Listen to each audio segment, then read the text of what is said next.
Your Humanities Half Hour is brought to you by the Northern Marianas Humanities Council, navigating the human experience together.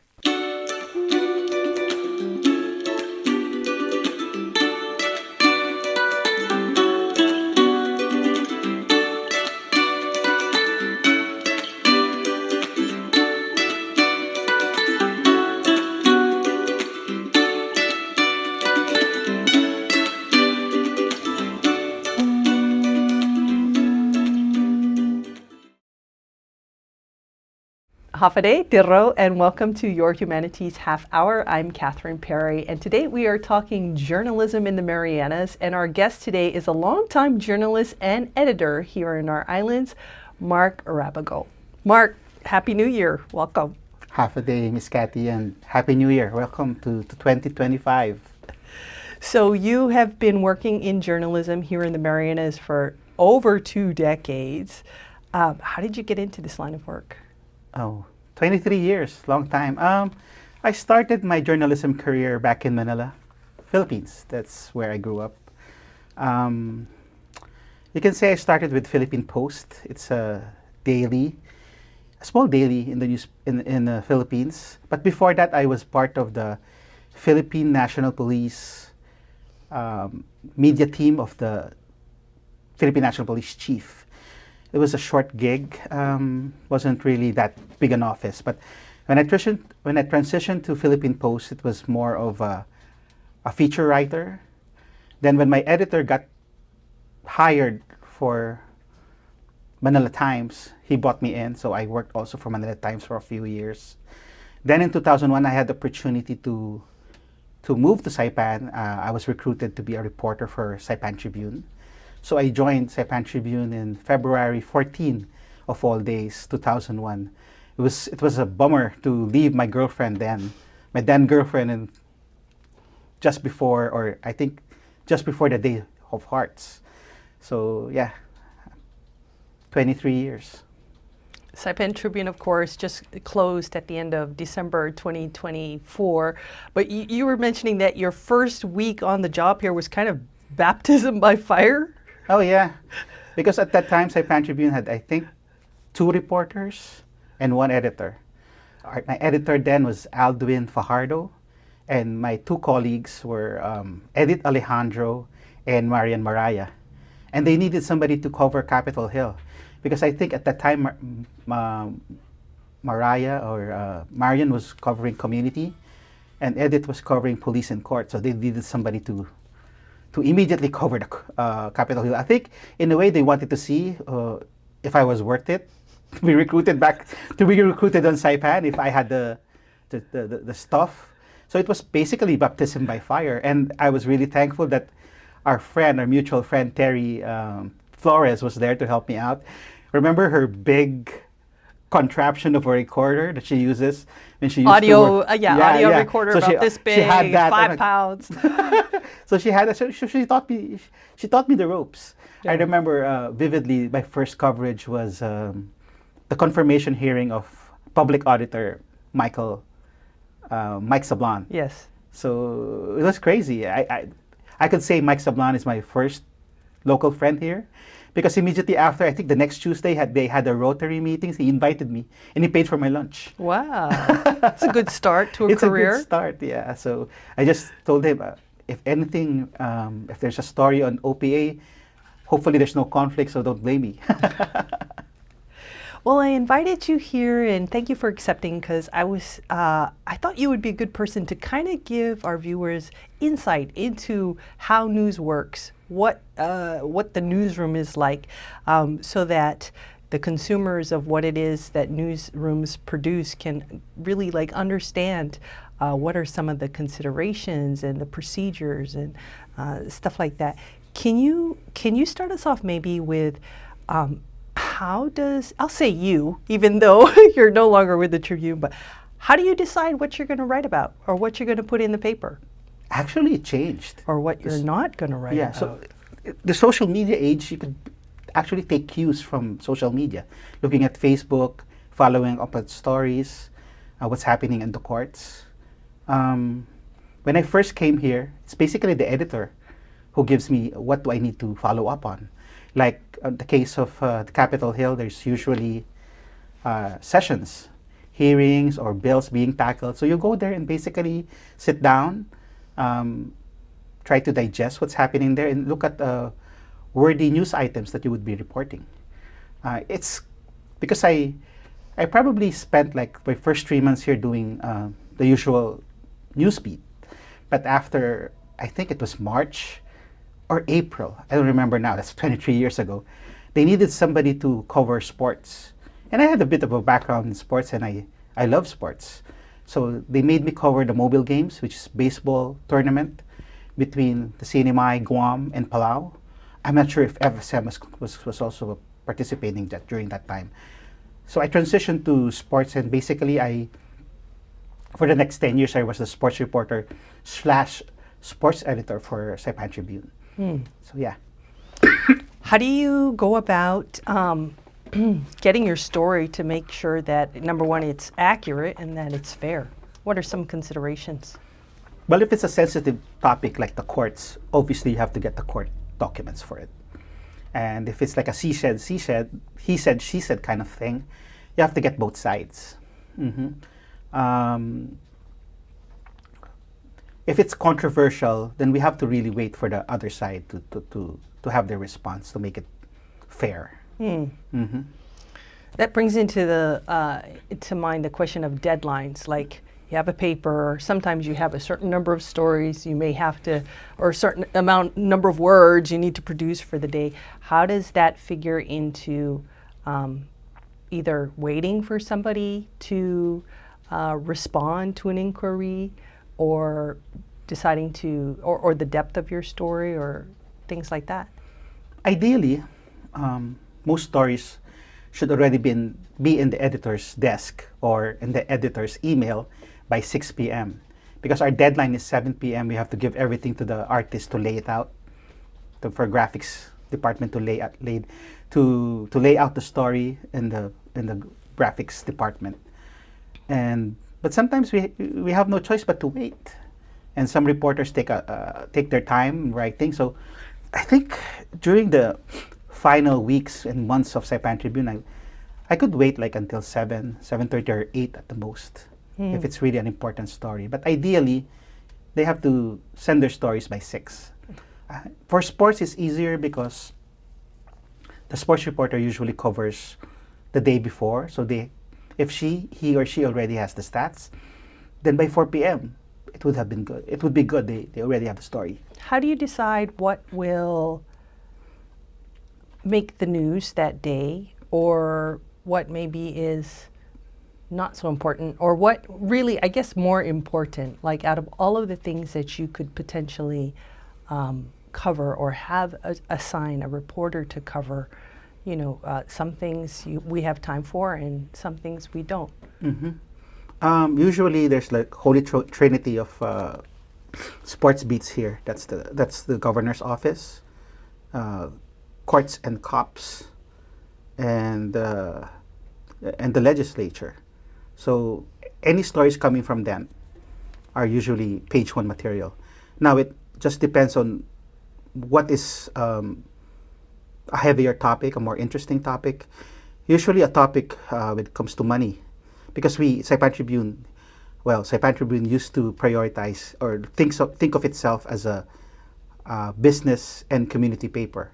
So anything to do with money, fiscal, are usually banner material. Okay. And then if unfortunately there's a death, and that's banner material too, or a theft or something big, an accident. It's usually banner material for the newspaper.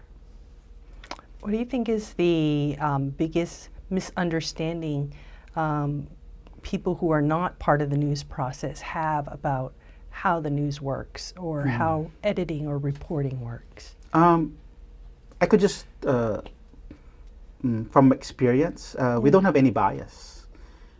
If you don't want to be part of the paper or be in the front page, then don't do something that would make you land in the front page. So we try to be as fair as possible. If you want to get your side, and we'll give you an avenue to air your side. So yeah, we're not in a witch hunt, just to say. We're not here to condemn somebody or grill somebody in the state of public opinion. So yeah. In the instance where you find that the media outlet has made a mistake, what is the proper way to address that? Erratum. We'll just, which is a Greek word. Yeah. I mean, a Latin word. We made a mistake and we're correcting it. Yeah. That's an easier part. And if they want a better apology, then we'll give them another avenue to. That happened quite a few times, like misspelled name or misspelled company. So I think there was a case back in early 2000s when one of the reporters said that it was this company, but it was another company that made the mistake. Ouch. So we had to run an ad, a 1/4 ad, basically saying it's our mistake. Said it ran, I think on page 2 for a month. And it so happened that that company is a major advertiser, so we had no choice but to do that. And it's mea culpa. We accepted our mistake, and I wouldn't say we paid for it, but we tried to make amends. And it wasn't anything intentional. It wasn't any intentional, but the thing is, everybody learns from their mistake, and I bet you that reporter won't make that mistake again. Hopefully we learn from our mistakes. Hopefully. I'll say we because I make mistakes. Of course, nobody's perfect. Well, when we come back, I want to talk a little bit about journalism and the humanities, and also the intrigues of journalism here in the Marianas, maybe in specific. Yeah, we'll be back after this break. Looking for resources about Marianas history, culture, and more? Well, check out the Northern Marianas Humanities Council's collection. Our extensive video, audio, and photographic library can be found on YouTube, Facebook, and Instagram at 670 Humanities. Or check out the written resources on our website at nmhcouncil.org. And for those who prefer a good book, we also have a selection of local publications for purchase. So, dive in, explore, and share your comments as we navigate the human experience together.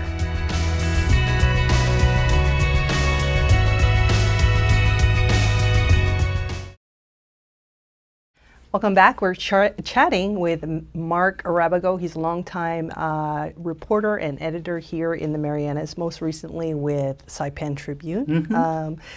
Let's talk a little bit, just briefly, how do you feel journalism and the humanities in general are related? Yeah, it's a very good question. One of the disciplines of humanities is journalism and history, right? And what is the first draft of history?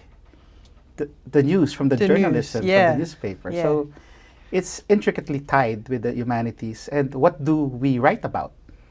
What humanity does, what men do, their accomplishments, their failures, their controversies. So we are like a human record of what's happening.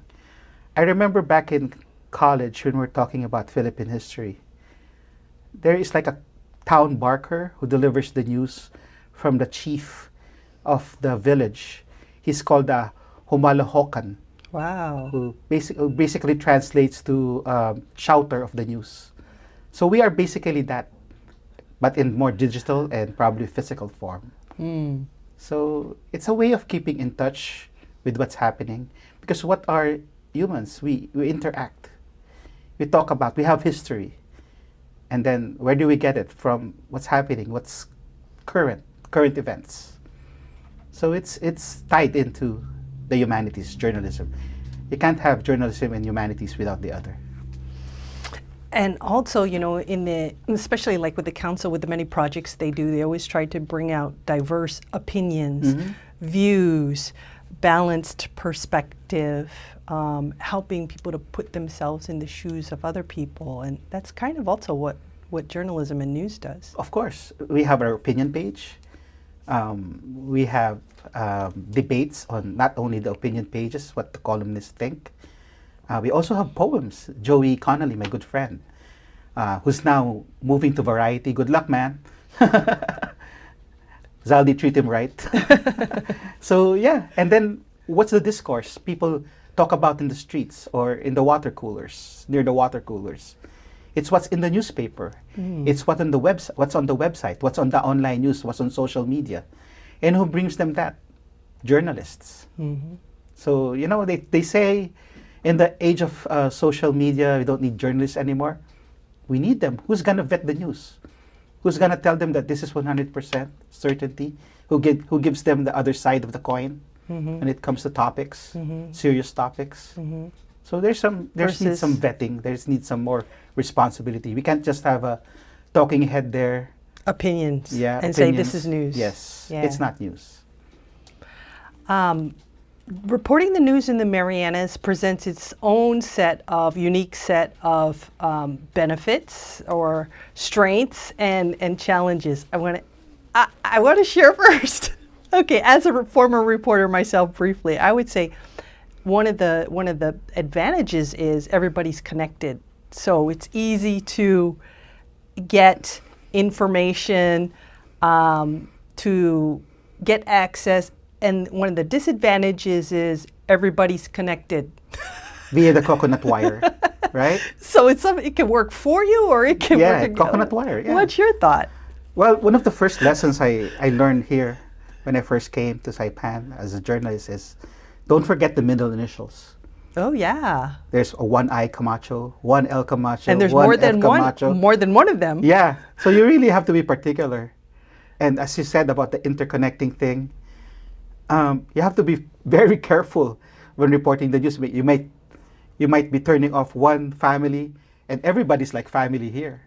So you really have to be careful and be mindful of your sources. That's why that's why you have to get both sides of the coin. If there's a contrasting opinion, then try to get the other. So everybody would be represented, and nobody would say that you're biased, which is hard sometimes because of the deadline. But they always tell them there's the next day. Sadly for Saipan Tribune, the next day didn't come after December 31, 2024. So hopefully everybody got to say their piece before that. But are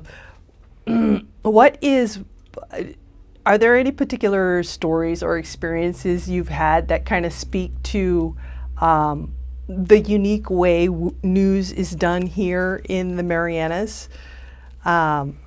I can think of my experience, going to a hearing on a bill and somebody had testified, went back and did the news, and it was their position was the total opposite of what I understood and wrote in my story. So basically they said, we're against it, for example, and I wrote, oh, they're for it, and they could have been so mad, but the representative just came to me and said, you're mistaken. And I was like, oh gosh, let's correct it. So we did the next day. But what has your experience been? When it comes to the uniqueness of working in Saipan as a journalist, sometimes there are laws in the legislature that's already there that they will be introducing. Right?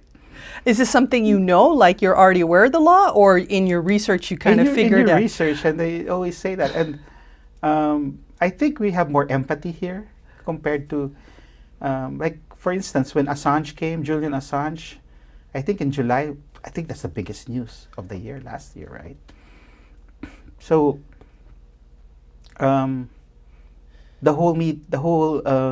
was a media circus. More than 50 to, I think, 70 journalists from everywhere came here.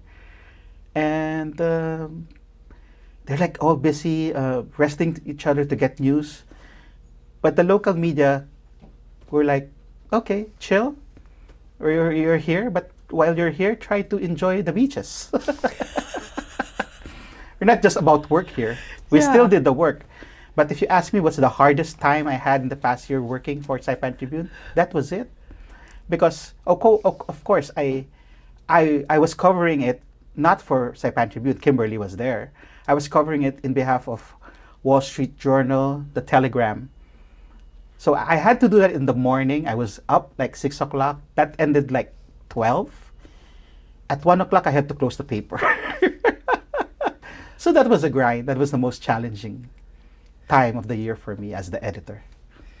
And that's another interesting thing that you've done is you've been a correspondent for national and international media, Wall Street Journal and who else? Telegram, Radio New Zealand, Marianas Business Journal. I just get picked up by Pacific Daily News, so that's something. And I'm also a sports columnist for Manila Times, which is my old home in the Philippines, my old newspaper. So what kind of stories do you think, do you find the national or international media are interested in? Just general stuff. You have to re-angle stuff. Of course, if somebody died here, that's number one. Regional news already for Radio New Zealand. Like the Assange case. A former reporter here actually called me who works for WSJ now and told me, oh, I have a scoop. But you have to sign an NDA first so nobody would know about it. So sadly, we had super typhoons, Sodolor and Yutu happen here. It didn't garner much international attention because nobody died, they said.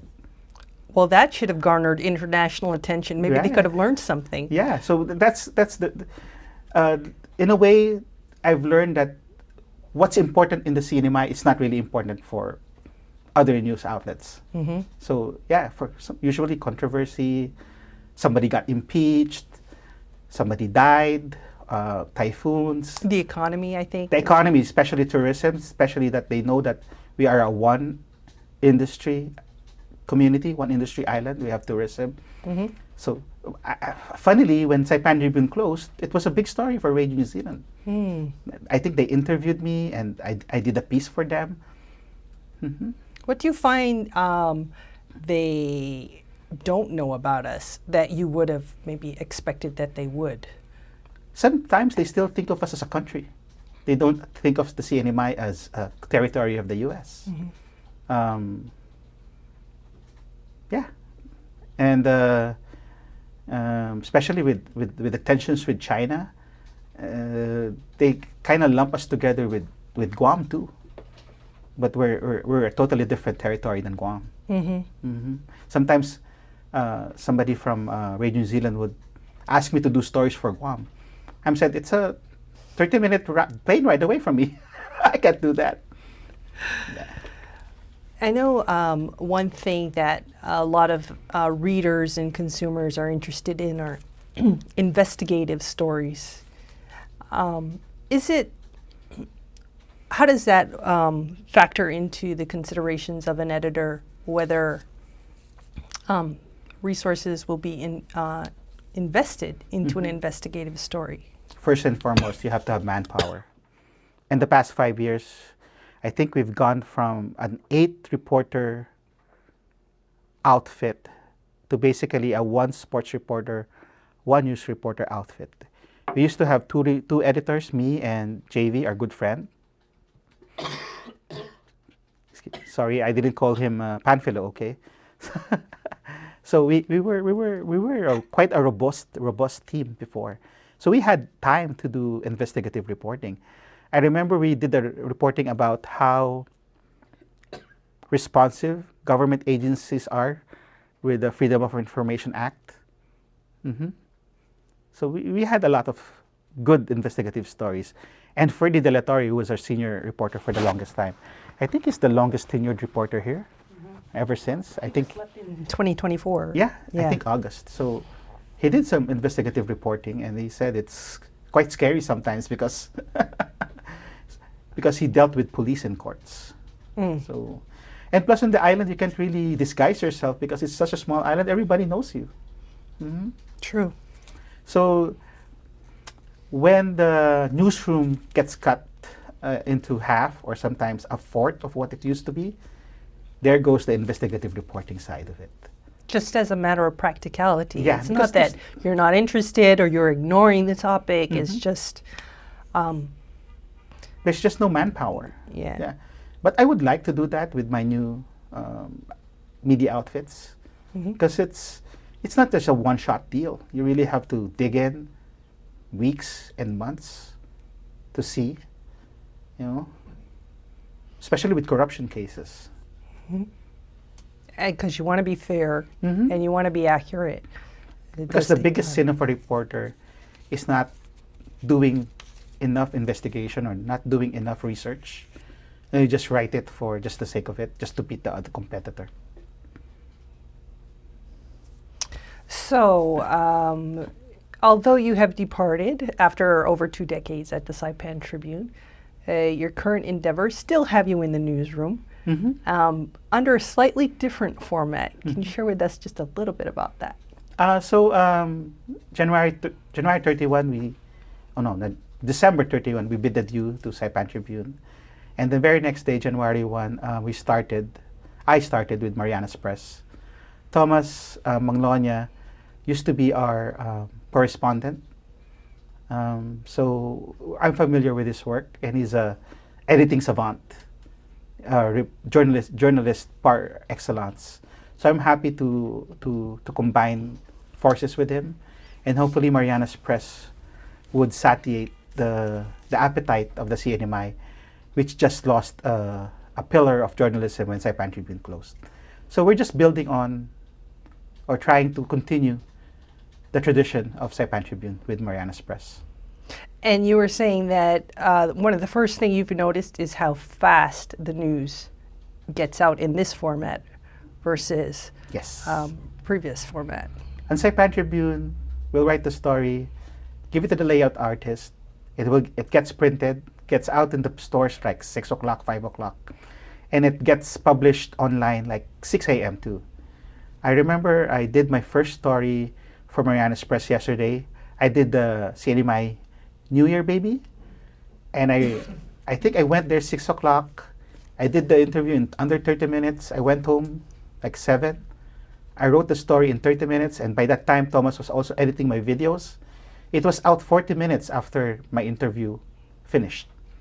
So it was bam, bam, stories out. Not breaking news, not a few sentences, video and complete story. So instant gratification for anyone who wants to consume news there. Who wants to know what's going on right now. Yeah. Those people who don't have work, like me, well, full-time work. Mark, thank you so much. Thank you for your service, of course, up until now and continuing. I'm sure if people have any questions about journalism and why and how, and they might be coming up to you now. Sorry, but so I have to start my consulting firm, so I get paid, right? Whatever it takes. Thanks, Kathy. Any final thoughts before we go? Happy New Year, and like and subscribe, Marianas Press. Well said. Our guest today has been Mark Rabago, speaking about journalism in general and a little bit about what happens particularly here in the Marianas. Over 20 years with the Saipan Tribune as a reporter and then an editor. This has been your Humanities Half Hour. I'm Catherine Perry.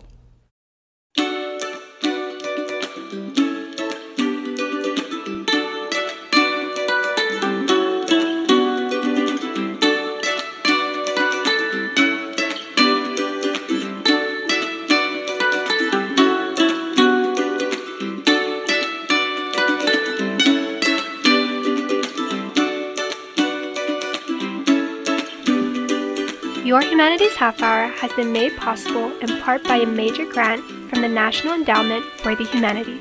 Democracy demands wisdom. Any views, findings, conclusions, or recommendations expressed in this program do not necessarily represent those of the National Endowment for the Humanities. For more information or to share your thoughts, contact the Northern Marianas Humanities Council at nmhcouncil.org or on social media at 670 Humanities. That's 670 Humanities.